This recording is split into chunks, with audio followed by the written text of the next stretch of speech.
How hard are shark teeth actually? What happens when they face the hydraulic press, the force that crushes all? A phone shatters instantly under the press. A pile of coins quickly becomes a metal disc.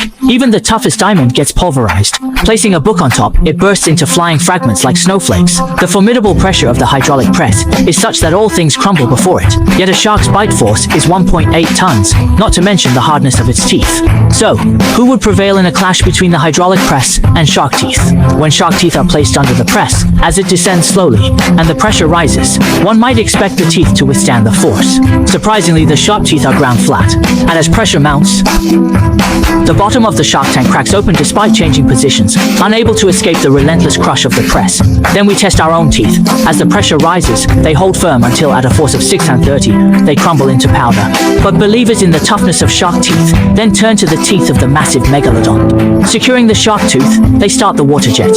As soon as the jet touches the tooth, it effortlessly cuts a slit, and soon after, the shark tooth is easily bisected by the water jet.